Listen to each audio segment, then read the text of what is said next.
Salut à tous, alors ça y est, la Porsche Taycan a été révélée, vous avez pu voir mon live tout à l'heure, et j'ai retransmis en direct la révélation. Donc on a des infos sur le prix maintenant, c'est Automobile Propre qui nous fait faire un petit article.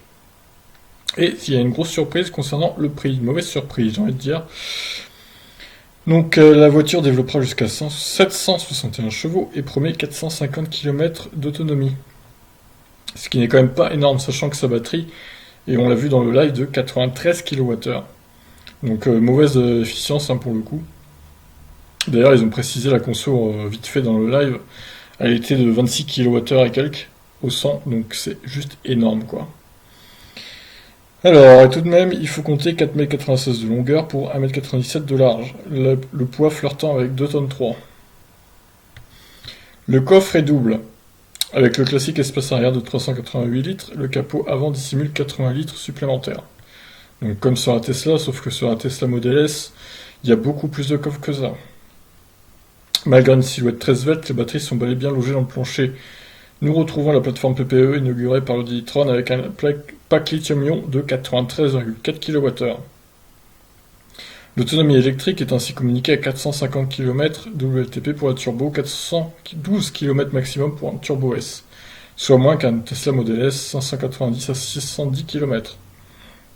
La consommation est quant à elle mesurée entre 24,5 et 26,9 kWh au 100. C'est juste énorme. Donc évidemment elle est lourde, elle est très très lourde, 2,3 tonnes, je comprends pas pourquoi elle est aussi lourde d'ailleurs. Alors certes il y a beaucoup de batterie, mais quand même quoi. C'est quand même un poids gigantesque. Côté recharge, la Taycan autorise une puissance théorique de 270 kW, ça on l'a vu dans le live aussi. Toutefois, le constructeur se limite à indiquer 100 km récupérés en 5 minutes via une borne compatible type Unity. 80% de charge sera ainsi possible en 22 minutes et 30 secondes contre 1h33 à 11 kW en AC du coup.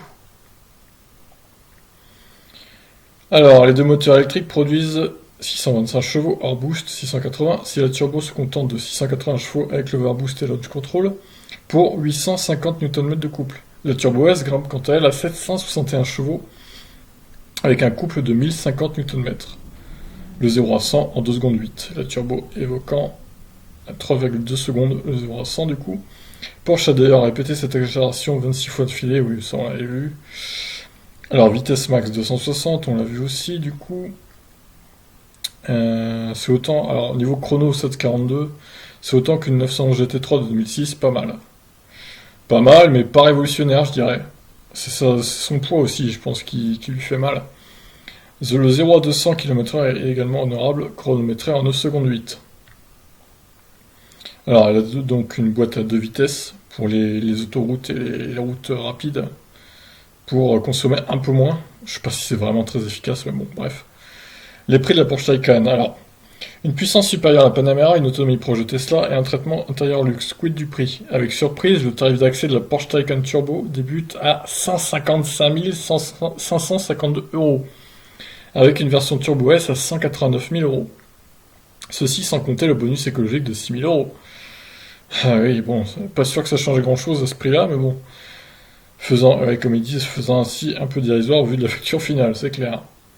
Alors, en parallèle, une Model S démarre à 91 000 €, la version performance s'affichant à 107 000 €. Les premiers exemplaires seront livrés d'ici la fin de l'année, avec déjà quelques 30 000 exemplaires pré-réservés quand même. Quand même beaucoup de pré-réservations. Après, est-ce qu'en découvrant le prix, certains vont pas dire ouais non c'est bon finalement? Pour ces prix, la Taycan de base profitera d'une clim auto 4 zones avec commande tactile arrière, de phare à diode matricielle, de la conduite semi-automatique ainsi que de compteur numérique 16,8 pouces. La partie info-divertissement passe par l'écran central de 8,4 pouces en bas de console ainsi qu'un second supérieur de 10,9 pouces de diagonale. L'équipement comprend entre autres GPS, compatibilité smartphone, borne Wi-Fi, Bluetooth et prise USB. Seul, mais pas pour longtemps, bien que Tesla Model S soit déjà dispo en France depuis 2013, le Porsche Taycan joue dans une autre cour. Sa cousine Audi e-tron GT, attendue fin 2020 au mieux, se chargera de titiller l'américaine. Ouais, bah espérons qu'elle sera moins chère que ça, parce que là, quand même... Le créneau des berlines électriques de luxe est effectivement naissant, mais sera gonflé de la prochaine Mercedes EQS et de la Jaguar XJ et d'une potentielle BMW i7. Maserati promet également une quadruportée 100% électrique d'ici 2022. Bon, bah ça va bouger, hein, ça va bouger. Donc voilà, bon.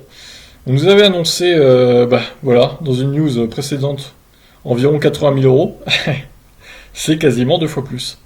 Je vais aller revoir la news là quand même, parce que 18 octobre 2008. 2018, ouais d'accord. Donc ça a bien changé, hein, clairement. Incroyable quoi. Vous avez vu le bon de tarif, c'est incroyable. On a doublé le prix, littéralement quoi. Alors je sais pas à quoi joue Porsche, mais là pour le coup c'est vraiment décevant. Euh, alors Automotive News Europe, le prix de tarif de la sportive se situera entre 74 000 et 90 000 euros, taxes comprises en plus. Bref, on est quand même sur une déception niveau tarif. Bon après elle est belle, il n'y a pas de souci, mais bon.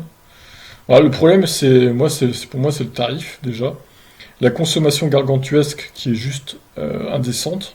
26 kWh au 100, on est sur une conso de 10 e quasiment. Pour une berline, ça la fout mal, qui est censée être plus aérodynamique. Bon, elle est plus puissante, certes, que le 10 e mais bon, quand même, quoi. Enfin, je sais pas. Bon, bref, c'est pas encore aujourd'hui qu'elle va concurrencer Tesla, hein, cette Porsche. Malheureusement, ils ont encore au moins 4-5 ans de retard, hein. L'autonomie est dérisoire par rapport à la taille de la batterie. Manque d'efficience, poids énorme. Certes, elle est puissante, elle se recharge vite, mais bon, ça ne fait pas tout. Et au final, est-ce qu'elle est vraiment, est-ce qu'elle est bien placée par rapport à une Tesla? Non, je dirais que non. Elle est peut-être mieux finie intérieurement et extérieurement, mais bon, au final, le prix est juste hallucinant, quoi. Bon, bah voilà, la petite déception hein, pour cette Porsche Taycan. Tant pis.